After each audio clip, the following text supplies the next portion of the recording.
We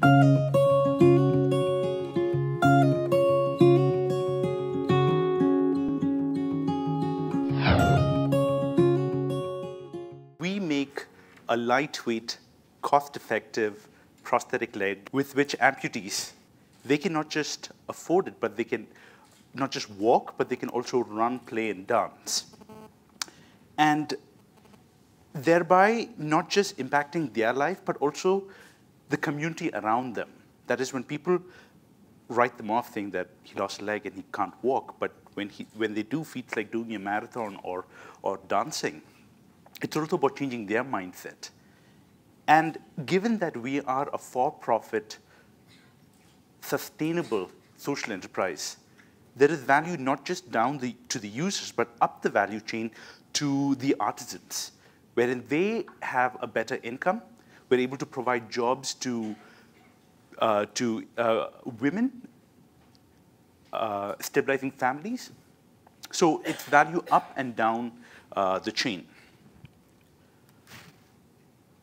So now, let me put into perspective about prosthetics.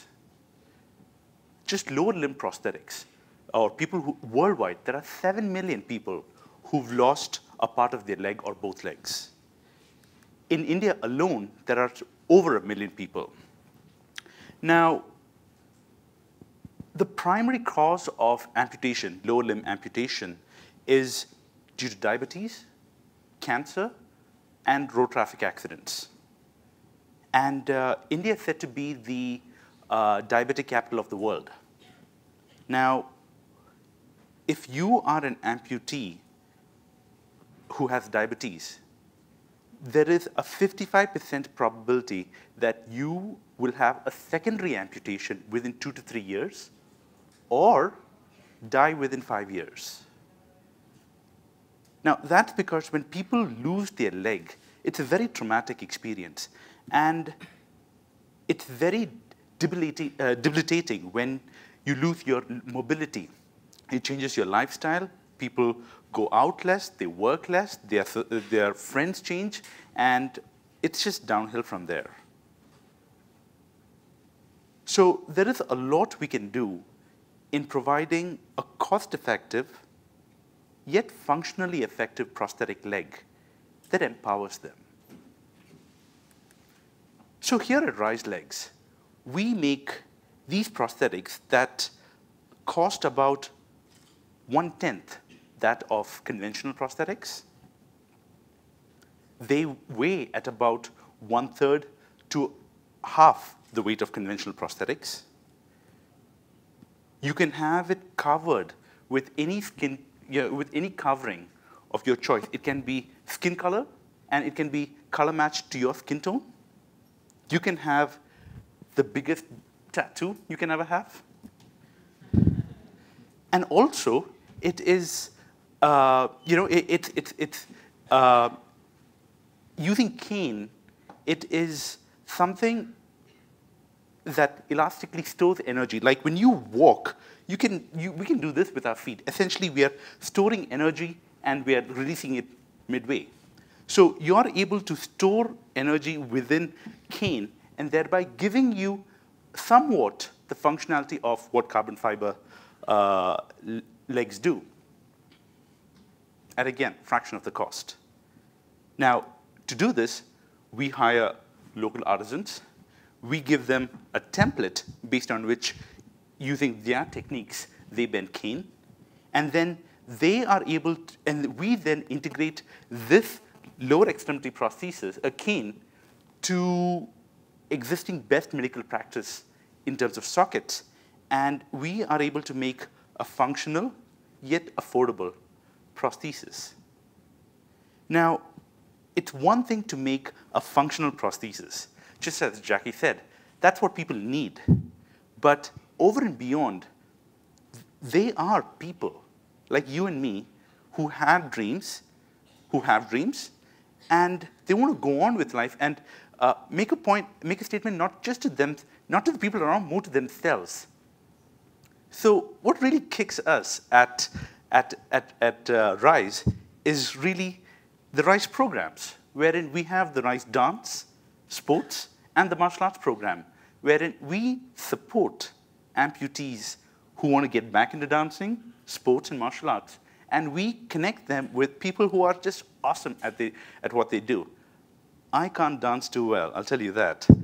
But there are people who are phenomenal. So let me stop talking about what we're doing, and let me show you 3 people that use RISE legs. This is a child who 7 years ago lost both his legs in a train accident. For the past 7 years, he needs 2 crutches to walk. And as you can see, all he has is a limb of just 1.5 to 2 inches.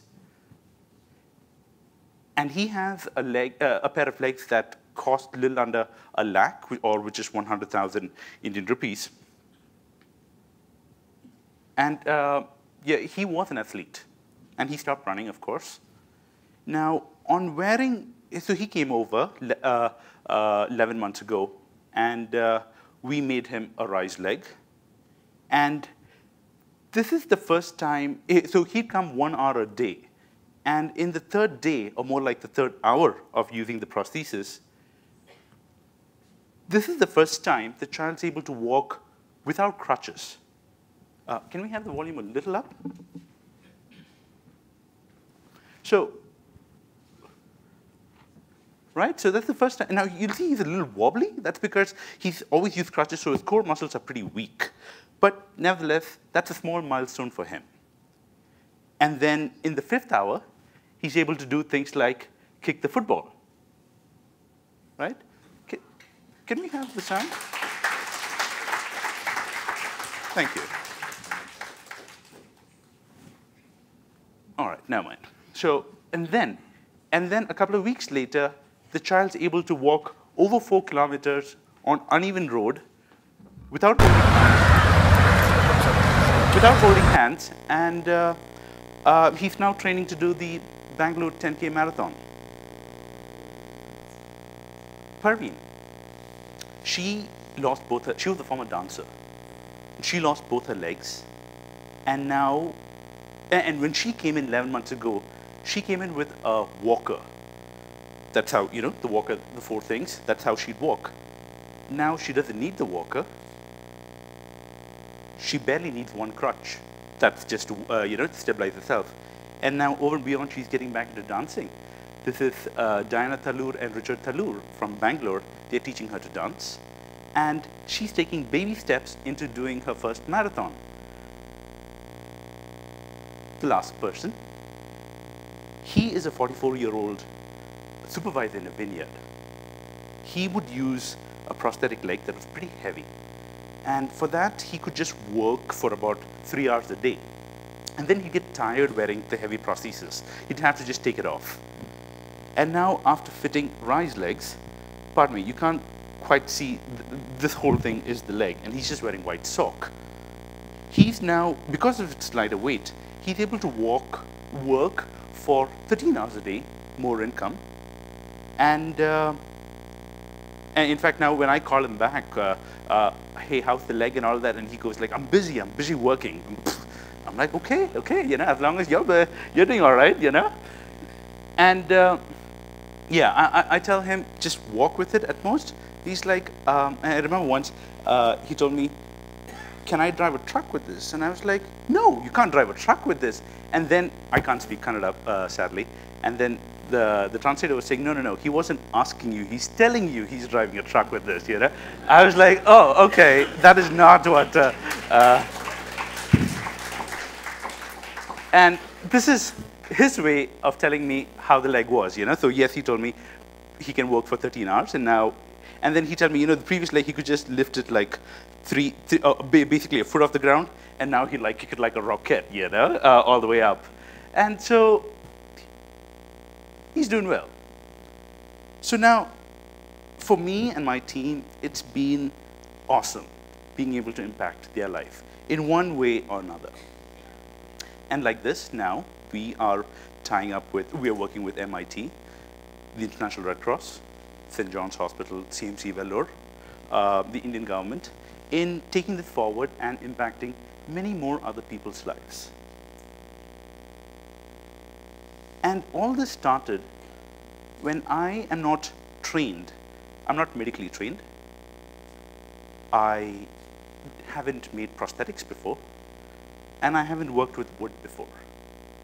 So let me give you some background on how I came about to do this, that I think you can too. So I was blessed after graduating, after doing my undergrad in mechanical, I got my dream job at Dilip Chhabria Design, wherein I was an automotive design engineer at this prominent automotive design house, and we worked on the Aston Martin V8 Vantage, GM Beat, and a few other cars. And it was awesome. But a while into it, the epiphany was I was making toys for very rich people. Now, I'm very happy for them, but I felt I could do, it wasn't very challenging, you know, it was, I thought I could do something more useful with my skill set. And then I went to, Columbia to do my master's, and then I went to Berkeley at the Human Engineering Lab. And there I was able to work with wearable exoskeletal suits. It has a motor on the hip and the knee, and it would help people who are able-bodied to be more able-bodied. So it's like soldiers could carry weights, could carry 80 kgs and then run faster or walk longer duration with lesser fatigue. Or people who are not so able-bodied, like people who are paralyzed with spinal cord injury, stroke, they can then stand up and walk.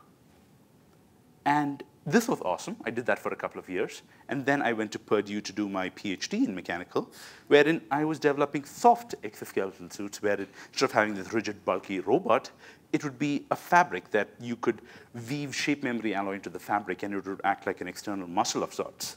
Now, that's all cute. And I then came down to Kerala for my little sister's wedding.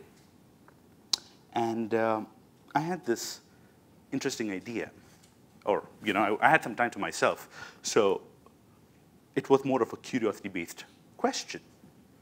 Now, you have all this cane furniture that's bent in all these beautiful shapes, and you can sit on it. Now, as engineers, you'd realize that if it's bent and you can take load, you can sit, that means it takes load. That means it's a spring. Essentially, pretty much everything is a spring. But this had something else to it. It's a spring. Now, turns out, all animals walk the same. Our leg essentially is a spring. My background is in the biomechanics of locomotion. So mathematically, the leg is a spring. Now, be it a giraffe, lion, human, dog, cockroach. Or even if it is something that is like a centipede that has hundreds of legs, or a crab that has 8, 6-legged, 4-legged, or even a 2-legged animal, like us. Essentially, our leg stiffness to body weight ratio is the same across all. So this guy, he has this carbon fiber pair of legs. It doesn't look like a human leg. It's not biomimicry. You're not trying to mimic nature, but it's bio-inspired design, wherein you realize, oh, OK, the leg's a spring. How do I make a spring? And yeah, you could use the kind of spring that you have in your car, but that really doesn't work for other reasons. So this is a compliant spring. So essentially, this is a spring. So my question was, oh, OK, it's a spring. So I asked family, is there a local cane shop nearby? He's like, yeah, further down the road. And then I go down the road, and I go up to him, and I say, hey, can you bend cane in this kind of shape? OK, kind of sketch it out to him. And he's like, sure. OK. Can you make it in about this big or so? He's like, sure. I was like, OK, can it take about this much of weight, about 100 kg? He's like, sure. I was like, oh, OK, that's cool. And then so before I made a leg, I decided to do prototype 101. I stepped off a ledge. OK? I basically put, this is like a very simple works-like prototype. I put 5 sticks of cane. Now I thought cane and bamboo were the same. They are not the same, I'll tell you that, OK? So anyways, I put 5 sticks of cane and basically stepped on it, walked off a ledge and stepped on it. thankfully, it didn't break. It's a spring, right? So that is my first idea. Oh, you know what? This kind of works, okay? Then I then bend it in about that shape, and then I go ask him, will it bend? You know, will it still be springy? It's like, yeah. Oh, okay, that's good. And then what I do is, I then do a looks like prototype. Now, again, nobody's wearing any of these legs, all right? It is just a simple thing. And I make a looks like prototype. It doesn't fit to anyone, but this is more of a tangible thing that I can go and talk to people about. And before I engineer this to the second decimal place and all of that, I go meet the stakeholders. I go and meet doctors, I meet amputees, I meet NGOs, organizations. I ask them, hey, what do you think about this idea? Do you have any concerns? This and that. And you'd be amazed as to how helpful people are if you ask them. And they gave me wonderful thoughts that I was able to make early design decisions, because I didn't want to make this I didn't want to engineer this so much and then present it to the world as this is my baby. And then one of the stakeholders they won't touch it with a 10-foot pole because I did not consider one thing. So meeting with the stakeholders early on with a very simple prototype helped them understand and involve them early in the design process, and especially helped me make early design decisions. And then over and beyond, that opened up the place to even bigger institutes coming in. The Professor M.R. Butt from the Aerospace Department at the IASC, he was nice enough to allow me to use his machine. And this is us fatigue testing it. And then the Space Science Technology Institute was nice enough to open up their lab. And then we try to take it to failure. And now we have over and beyond the International Red Cross supporting us. We're doing clinical trials at St. John's Hospital and CMC Vellore. With Fitness Fight Club, we're doing the martial arts program. The Indian government just gave the grant to scale this up. So it's going okay, So what can I say? It's okay if you don't have the answers to all the questions. That's fine. It's very important to be able to frame the question appropriately. Frame the question and ask people who are smarter than you, and they'll help you. And in a room, if you are the smartest person in the room, you're in the wrong room, right? Thank you.